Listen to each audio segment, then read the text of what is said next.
This is the Aftermarket Radio Network.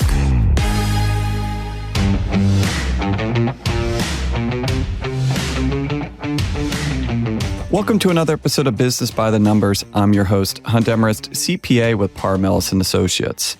So I was doing some training with my team last week to help them feel even more comfortable discussing financials with clients. And a question came up about advertising, whether what it was to spend or how much.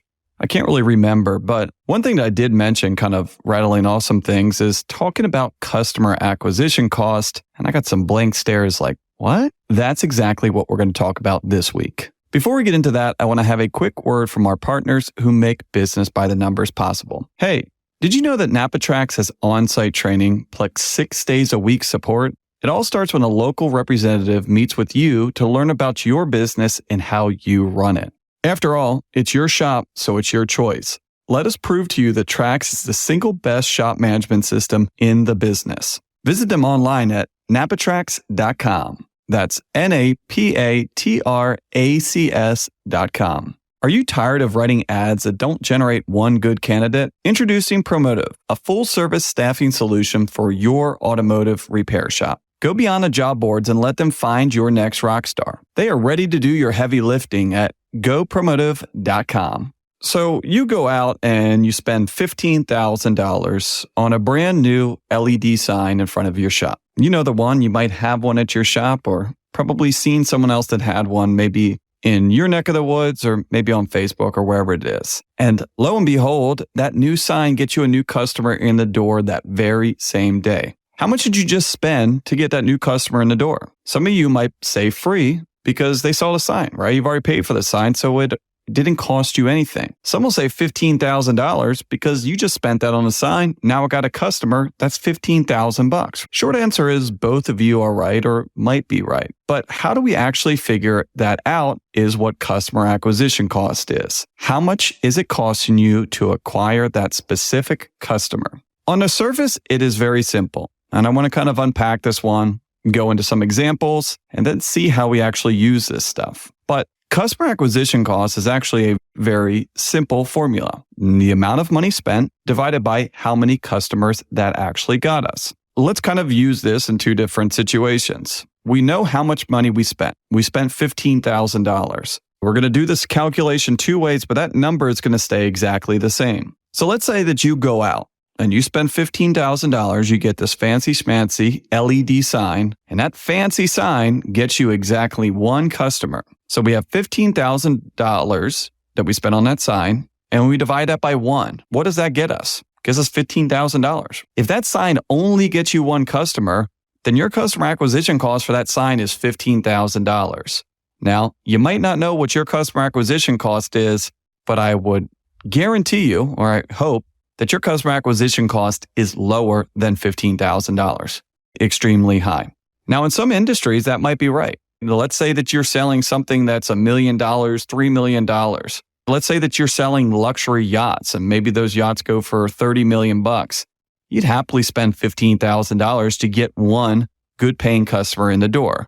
You see this a lot for luxury brands, wining and dining, taking their customers out to different things. You know, if any of you guys work on some exotics, you can see the Ferrari dealerships, Lamborghini dealerships do pretty wild customer appreciation events. Why? Because what they're selling is very expensive. They're willing to spend a lot of money to get those customers there. Now, your shop is probably a little bit different. You're probably not making that much money per customer, so you cannot spend that much money. Let's go on the other side of this. Again, still $15,000 is our cost, but let's say that you have that sign for 10, 15, 20 years. I don't know, but let's say that gives you 30,000 new customers over that time period. It's not going to all be in one day, but let's say that sign gets you 30,000 new customers over its life. What is the customer acquisition cost in that case then? So if we take $15,000 and we divide it by 30,000, that gets us about 50 cents in customer acquisition cost. Now, remember what I said before, that both of these people are right? While this is not free, at 50 cents of customer acquisition cost, it might as well be. This is the general idea, and I just gave you the example of what customer acquisition cost and how we calculate it. Now let's go into a couple examples that are probably much more close and much more applicable for your business. And I have to put this out there. And this is not to tell you what type of advertising that you should do. It's probably the exact opposite. It shows you how tricky advertising is. The sole intent of this episode is to kind of give you the numbers behind advertising. Now, if you're going to say, and you're going to take my number of customer acquisition cost, it might be right, but probably it's way too high or way too low. There is too many variables, and that should be the only conclusion that you take out of this episode, okay? But in order to illustrate examples, in order to kind of hammer this home, I have to give you real numbers. It's the only way to do this. Let's take a look at kind of 3 methods of advertising. And for this case, I'm going to use my hypothetical shop out there. Hunt's Auto Repair is looking to grow, and I want to do some advertising. I am presented with 3 different options here. I have my wife go out and say, hey, you know what? We need some more business in the shop. What are our options out there? And so she comes back to me and she says, Hunt, we really have 3 different things here. We can do direct mail, we can do some Google ads, and then we could also advertise in our local paper here. And I say, okay, what are the different prices on this? Everyone wants to know price. Well, the direct mail campaign is going to cost about $5,000. The Google ad spend is probably going to be around $1,500, and the ad in the local paper is only $500. Which one would you rather do? Now, if you answered any of these, or if you already picked one off of the top of your head, you either already know what works in your area, you already have some prior experience on this one, or you're doing what a lot of people do and you pick it based off of the price. Man, you know what? Business is pretty good and I want to get even better. I got some money in my pocket. Let's do the direct mail. Or maybe it's the exact opposite. Hey, I want some new customers, but I'm kind of broke right now. So let's try some in the local paper or a local church paper on this. Now, advertising is impossible to decide on cost. And any advertiser or any marketing company that's told you this, maybe you thought that was a sales tactic. Well, of course, they're not going to talk about price, but it's very true. We don't pay for the upfront cost, we pay for results. And if something is going to give us good return on investment, then do we really care about cost? Well, customer acquisition cost is what we're actually calculating, not necessarily return on investment. And I want to illustrate to you right now. So remember, Google was the most expensive, church was the cheapest as far as upfront cost. But what is our actual customer acquisition cost here? So I went out, and I'm going to go 3 hypothetical situations. I went out and I decided to do the direct mail campaign for my shop. And lo and behold, it did work. These guys did a good job. They made a beautiful pamphlet, flyer, postcard, whatever it was.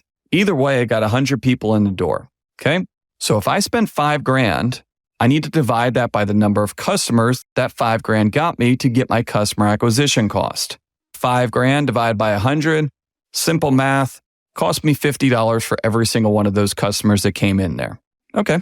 Not too bad. Let's take a look at the Google AdWords. Google AdWords is a little bit cheaper, and we're a lot cheaper, about third the cost, but it didn't get me the same results. That $1,500 ended up only getting me about 20 people or 20 new customers in the door. So if I do the math, $1,500 divided by 20, I get a customer acquisition cost of about $75. Essentially, every single person that came in the door, I handed them $75. Well, not handed them, I handed Google $75 for the privilege of being able to try and sell these people something. Now, the last one on here is the church paper.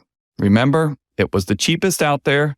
And would you believe it or not, in this hypothetical world of Hunt's Auto Repair, it also got us the least amount of people. So that $500 spend in the local church paper ended up getting me 5 people or 5 customers in the door for a customer acquisition cost of $100 per person. Direct mail brought in 100, Google brought in 20, the church brought in 5, which gives us customer acquisition cost of $50 for the mail, $75 for Google, and $100 for the church paper.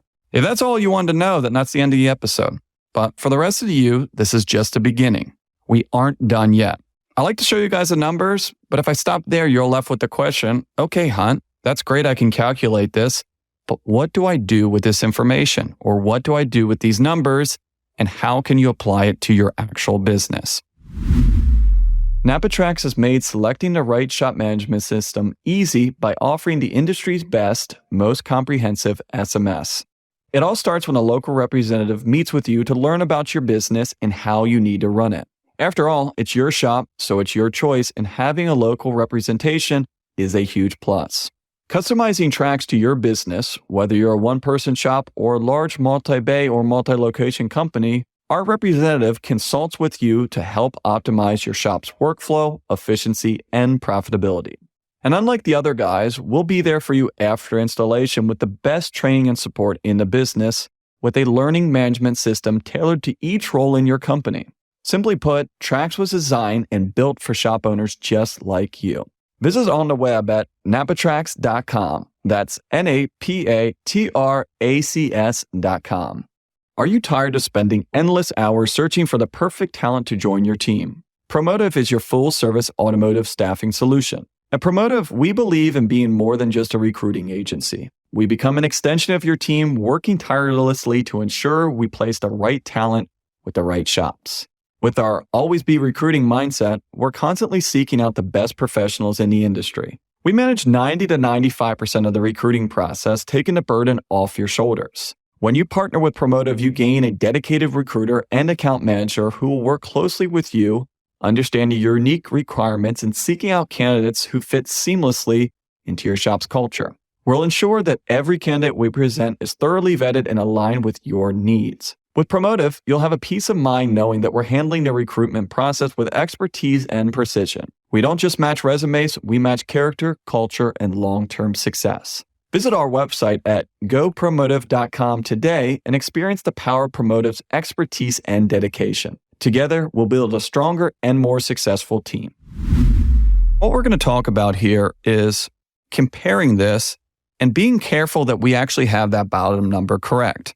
The top number on what you spent is very easy. You wrote the check for it, you had a credit card drafted for it, and we know how much money we spent. Now, the denominator in this equation is the number of customers. In that first example that I went through, that is just talking about warm bodies that came through the door. But am I trying to build a business based on warm bodies? No, I want A-plus customers. I don't want the rude, cheap, impatient. I want the polite, educated, personal clients, and specifically, people that are going to spend money with me. Hey, it's great that flyer got someone in the door and they came in maybe for a tire patch, but they didn't spend any money with me. I never saw them again, so I'm not really going to count that as even a new customer. Yeah, it's someone came in there, but they're not going to help me keep the lights on coming in for a tire patch. If anything, you know what? Let someone else take the tire patch. Give me the real work that you're needing to do on your vehicle. If we take a look at this, let's do an example of how we would actually adjust this based on A-plus customers. No, I don't want new customers. I want new, good customers that I actually want to come back to my business. Let's take a look at direct mail first. On the direct mail, we had 100 people that came in the door. But if we actually weed the undesirable clientele out of there, then shockingly, we realize only 20 of those are our ideal A-plus customers. Why am I going to pay someone to bring me in C and D customers? I don't want them. Give me the A. Give me the A+. Instead of having 5,000 divided by 100, I'm doing 5,000 divided by 20 to say, hey, what did I actually spend to get a good customer for my business? We no longer have a customer acquisition cost of $50. It's actually now $250 because I only have 20 customers from this, not 100, 20 A-class customers that now cost me $250. Is it bad? Depends on what your business is. I'll say that it's not as attractive as the $50 that we had before. Google is the same exact way. We did not get 20 good customers in the door. We got 20 new customers. We actually ended up with about 12 good customers there. So instead of 1,500 divided by 20, it's now 1,500 divided by 12. So we spent $125 per good customer to get them in the door. Not too bad, and getting better, and you can probably guess where this last example is going. So the church paper, it is 5 people. Those 5 people that came in are actually 5 A-plus customers. The customer acquisition cost is still $100.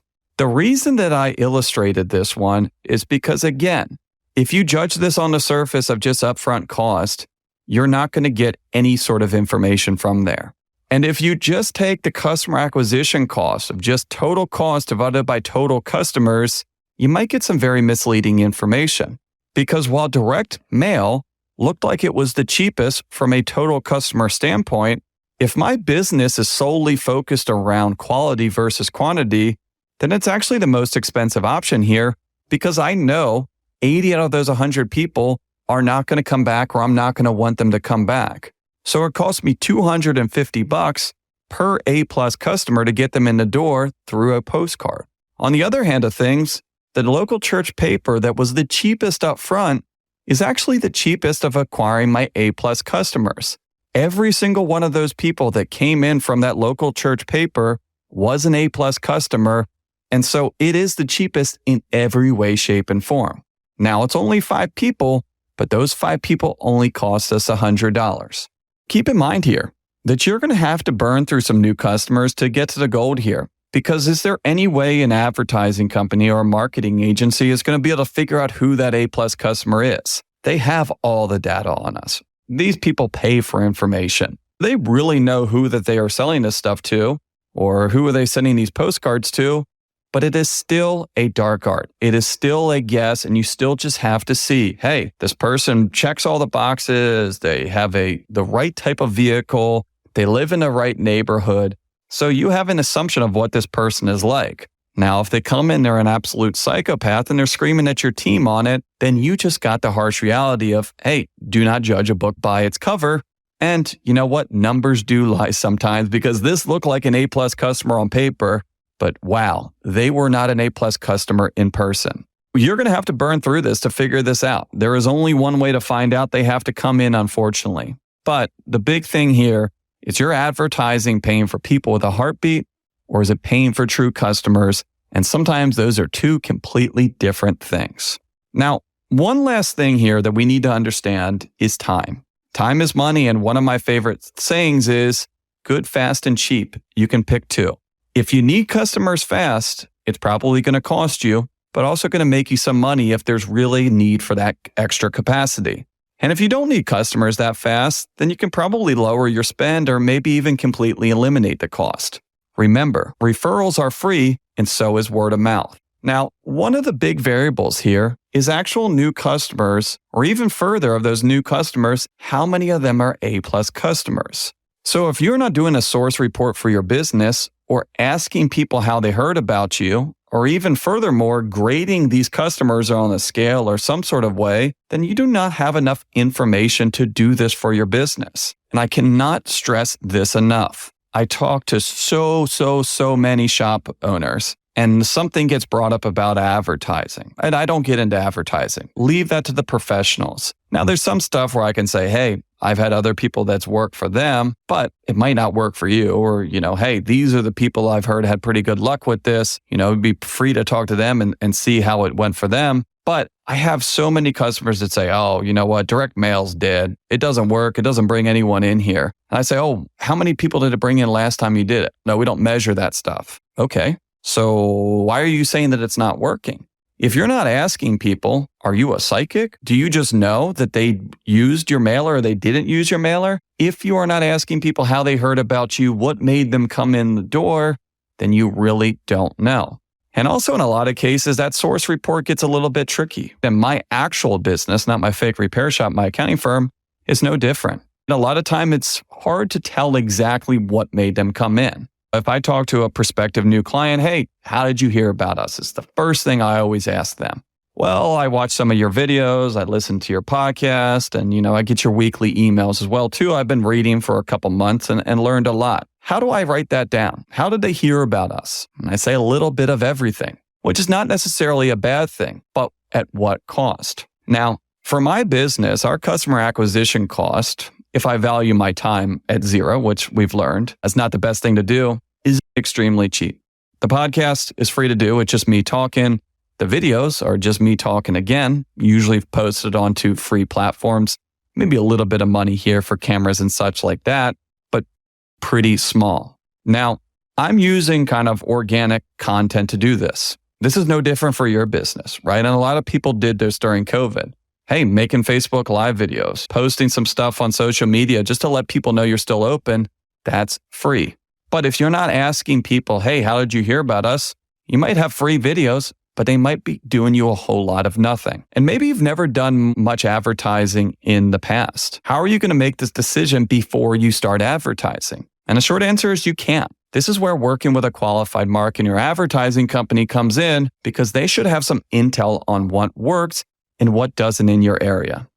Even still, generally in an early stage of business, it's going to use some sort of shotgun approach. As you get more info on what works, you're going to narrow that focus like a sniper rifle. So we're going to start with the buckshot. We're going to start with the bird shot. Just spray it all out there.